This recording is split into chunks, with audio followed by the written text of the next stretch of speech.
नारद जी ने अपनी वीणा दिखाई, बोले ये वीणा ये सामान्य वीणा नहीं है हे वेदव्यास जी, तो ये भगवान ने गिफ्ट में दी है मेरे को।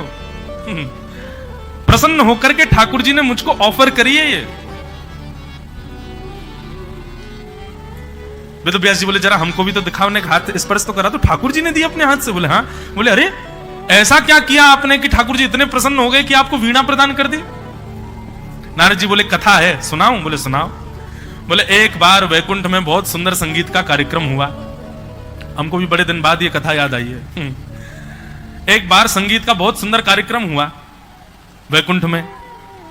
अब जब वैकुंठ में ऐसे संगीत के कार्यक्रम होते हैं ना बंधु, सारे देवता जाते हैं। जैसे हमारे यहाँ मेला होते हैं, ऐसे वैकुंठ में उत्सव होते हैं, सब देवता जाते हैं। सबसे आगे वीवीआईपी गेस्ट कौन होते हैं? ऑब्वियसली चतुर्भुज नारायण भगवान। विशेष शैया पे पौड़े पौड़े सुनते हैं। अच्छा, संगीत के कार्यक्रम में गायक कौन होता है? सरस्वती जी प्रथम गायिका। उसके बाद हा हा हु गंधर्व, ये दो गंधर्व हैं, ये गाते हैं। उसके बाद अपनी शिव वीणा लेकर के महादेव आते हैं, वो महादेव भी गाते हैं। सबका गायन होता है।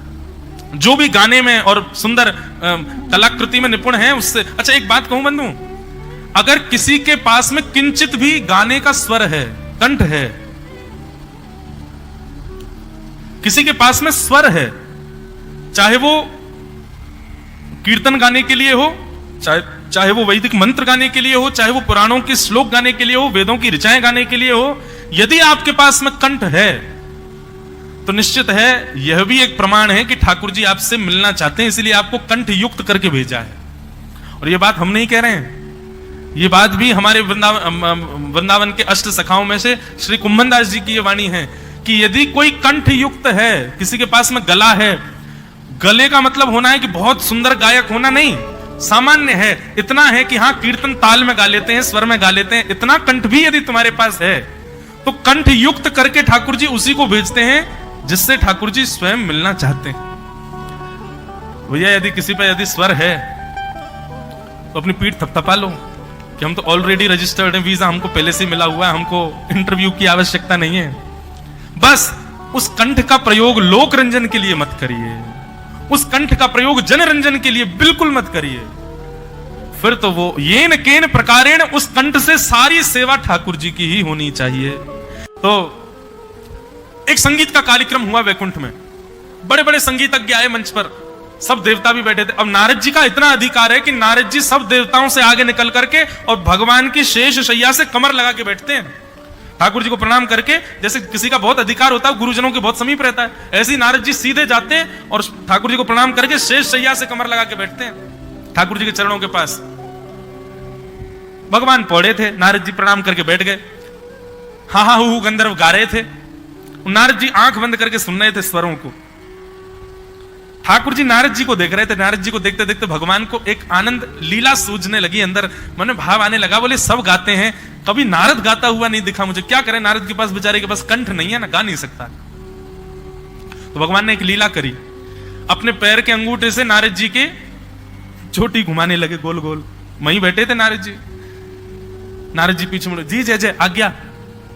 भगवान बोले इधर आओ। नारद जी पास गए। ठाकुर जी बोले तुम यहां क्या कर रहे हो? संगीत का कार्यक्रम हो रहा है, वैकुंठ में चल रहा है, सब लोग सुन रहे हैं तो मैं भी सुनने आया हूं।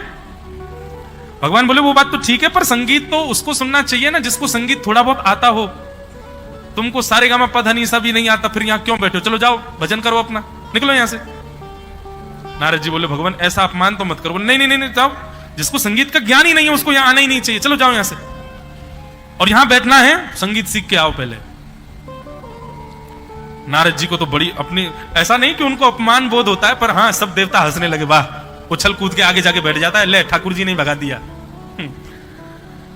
नारद जी सबको देखने लगे, मोटे मोटे आंसू। आजकल तो आज तक तो बड़ी प्रायोरिटी मिलती थी ठाकुर जी से, और आज ठाकुर जी कह रहे हैं जाओ यहां से। नारद जी बोले जय जय, अब देखना ऐसा संगीत सीख के आऊंगा, ऐसा संगीत सीख के आऊंगा, ऐसा संगीत सीख के आऊंगा, देखना आप। भगवान बोले ठीक है जाओ, अब निकलो यहां से, हमको सुनने दो। नारद जी बेचारे वहां से चले गए। ठाकुर जी तो विनोद कर रहे थे, आनंद कर रहे थे। नारद जी गए सीधे चित्रकेतु के पास। ब्रह्मा जी के पिए हैं चित्रकेतु। चित्रकेतु के पास जाकर के नारद जी बोले इस ब्रह्मांड में सबसे बड़ा संगीत का उद्गाता कौन है, सबसे बड़ा संगीत का ज्ञानी कौन है, उसका पता बताओ, मैं सीखने जाऊंगा। चित्रकेतु ने नेत्र बंद करके देखा, कहा, बोले हिमालय पर्वत के ऊपर चोटी पर एक वृक्ष है जहां पर भयानक भीषण सर्दी पड़ती है, वहां उस वृक्ष के ऊपर एक उल्लू बैठा है, वो उल्लू संगीत का सबसे बड़ा ज्ञानी है। जाइए। नारद जी महाराज हिमालय पर आ गए, उल्लू के पास बैठे, बोले गुरुदेव हमको संगीत सिखाओ। और महाराज उस भयावह सर्दी में नारद जी महाराज ने 2000 वर्ष तक उस उल्लू से संगीत की विद्या को ग्रहण किया, संगीत सीखा। केवल किस लिए? ठाकुर जी को रिझाने के लिए 2000 वर्ष तक संगीत सीखा। जैसे ही प्रणाम करके जाने लगे तो उल्लू महाराज बोले, सुनिए, अपने संगीत को थोड़ा और तराशने के लिए ना कुछ समय आप महादेव के पास जाओ, कुछ दिन महादेव से भी संगीत सीखो। ठीक है। और 1000 वर्ष के लिए फिर नारद जी महाराज महादेव के पास गए, वहां संगीत सीखा। 3000 वर्ष साधना की संगीत की। और महादेव के यहां सीखने के बाद एक दिन महादेव ध्यानस्थ बैठे थे और नारद जी महाराज के स्वर को सुनकर के बस उन्होंने प्रसन्न होकर के आशीष दे दिया, वाह बहुत सुंदर। बस महादेव बहुत सुंदर बोलते हैं, उसके बाद क्या करना? 1000 वर्ष वहां साधना सीखने के बाद नारद जी बोले, अब सुनाऊंगा ठाकुर जी को, मुझे भगा दिया था वहां से। अच्छा, ये कोई प्रतिस्पर्धा या ईर्ष्या नहीं, ये प्रेम जहां प्रेमी होते हैं वहां ऐसी बात हो जाती है ना। नारद जी बोले, मुझको भगा दिया था सभा से, तुम जानकार नहीं हो, अब देखना ऐसा कहूंगा, ये हा हु गंधर्व भी मेरे सामने नतमस्तक हो जाएंगे। अरे सरस्वती का स्वर भी मेरे सामने फीका लगने लगेगा। ठाकुर जी के प्रति थोड़ी सी लड़ाई झगड़े की भाव आ जाए, यहां तक तो ठीक था, पर हा हु गंधर्व और सरस्वती, इनके प्रति जो ईर्ष्या का भाव आया, ठाकुर जी को यह प्रिय नहीं था। भगवान बोले, नारद श्रेष्ठ तो हो गया, लेकिन ईर्ष्या आ गई इसके चित्त में। भगवान बोले, एक लीला करते हैं। और तभी नारद जी महाराज वैकुंठ जा रहे थे तो रास्ते में एक सुंदर नगर पड़ा, बड़ा सुंदर। वहां के लोग इतने सुंदर कि किसी भी व्यक्ति को देख लो उसी को देखते रह जाओगे, इतने सुंदर। लेकिन हर व्यक्ति में एक कमी, किसी की एक उंगली नहीं है, किसी के एक पाम नहीं है, किसी का एक हाथ नहीं है, किसी की एक आंख नहीं है, किसी का एक कान नहीं है, हर व्यक्ति अपंग उस नगर में। नारद जी महाराज बोले, कितनी सुंदर नगर में 3000 वर्ष की साधना में गया, एक नया नगर ही बन गया, लेकिन भैया इस नगर में सब लोग अपंग जैसे क्यों हैं? एक भी व्यक्ति परिपूर्ण नहीं है। नारद जी ने एक भैया को रोका, सुनो, ये कौन सा नगर है और इस नगर के लोग इतने सुंदर हैं, मेरी तो नजर ही नहीं हट रही है, पर मेरे मन में संशय आ रहा है कि आप सब लोगों के हाथ पांव और ये हाथ पैर अपंग क्यों हैं? वो कहने लगे, अरे भैया बस पूछो मत, इस नगर का नाम है संगीत, और हम लोग जो तुमको दिखाई दे रहे हैं ना, हम संगीत की सब राग रागनियां हैं। मैं भीमपलासी राग हूं, वो जो बिना पैर के घूम रहा है ना बेचारा लंगड़ा सा, वो भैरव राग है, वो भैरवी राग घूम रहा है वहां पे, उसकी एक हाथ नहीं है। ये सारे राग रागनियां हैं। वो देखो यमन बेचारा बिना, क्या बोलते हैं उसको, हमारे यहाँ क्या बोलते, बैसाख, कौन सी बैसाख है? बैसाखी। देखो बैसाखी लिए चल रहा है यमन राग।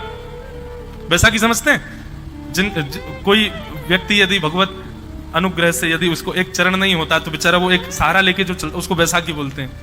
देखो यमन राग घूम रहा है, ये देखो भैरव की स्थिति देखो, भैरवी बेचारा वहां पड़ा है। ये हम सब राग रागनियां हैं। ओहो, संगीत सुनते ही और महाराज राग रागनियों का नाम सुनते ही नारद जी तो नतमस्तक हो गए। 3000 वर्ष से इन्हीं की तो साधना कर रहा था मैं। एक एक को जाकर के प्रणाम करने लगे, दंडवत करने लगे। सब कहने, आप इतना प्रणाम क्यों कर रहे हो भगवान? बोले, मैं अपना परिचय बाद में बताऊंगा, लेकिन आप पहले मुझे यह बताइए, आपके हाथ पांव किसने तोड़े?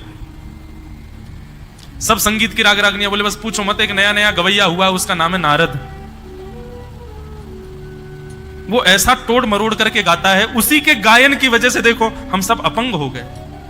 किसी के हाथ चला गया, किसी का पैर चला गया, किसी की आंख चली गई है, हम सब उसको खोज रहे हैं। जिस दिन हमको मिल जाएगा वो नारद, पेड़ से बांध करके अपने एक एक स्वर का बदला लेंगे उससे।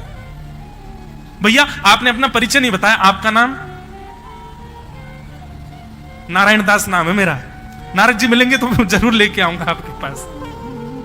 नारद जी भागे वहां से, और जो मान चित्त में उत्पन्न हुआ था कि मैं हा हु गंधर्व और सरस्वती को हराऊंगा, वो मान नष्ट हो गया। महादेव के पास गए, बोले कि आपने संगीत तो सिखा दिया, लेकिन अब इस मान को कैसे मर्दन करूं? बोले मान का मर्दन करने का एक ही उपाय है, जिसके प्रति ईर्ष्या प्रकट हुई है उसी के चरणाश्रित हो। नारद जी महाराज हा हा हु गंधर्व के पास गए, बोले मुझे क्षमा कर दो, मैंने अपने आप को आपसे ज्यादा श्रेष्ठ मान लिया, अब आप ही संगीत सिखाओ।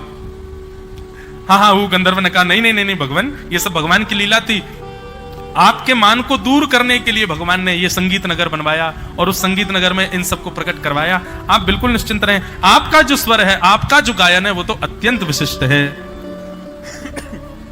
नारद जी महाराज बोले मुझे कैसे पता चलेगा? बोले अभी 3 दिन बाद फिर से संगीत का समायोजन होगा, आप पधारिएगा। पिछली बार आपको भगा दिया था, अब की बार ठाकुर स्वीकार करेंगे। सबसे पहले प्रस्तुति हा हा हु गंधर्व ने की, दूसरी प्रस्तुति सरस्वती मैया ने की, तीसरी प्रस्तुति अन्य अन्य देवगणों ने की। सबसे श्रेष्ठ प्रस्तुति करता सबसे अंत में आता है। सबसे अंत में प्रस्तुति देने के लिए नाम उद्घोषणा की महादेव ने।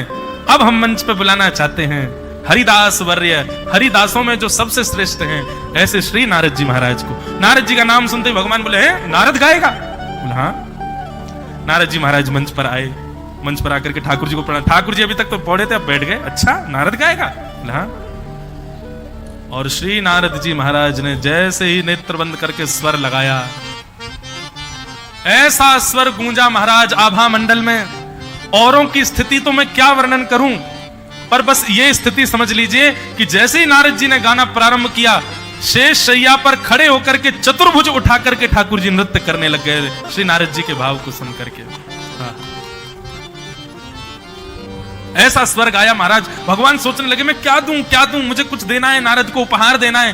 तभी महाराज सरस्वती अपनी वीणा लेकर के आई। सरस्वती जी की वीणा साधारण नहीं है, उस वीणा में भी सृजन और संहार की सामर्थ्य है। यदि सरस्वती जी गंभीर राग बजा दें तो पूरे विश्व का संहार हो सकता है, और सरस्वती जी प्रेम राग बजा दें तो विश्व बन भी सकता है। वो संहार और विनाश का भी कारक है वो वीणा।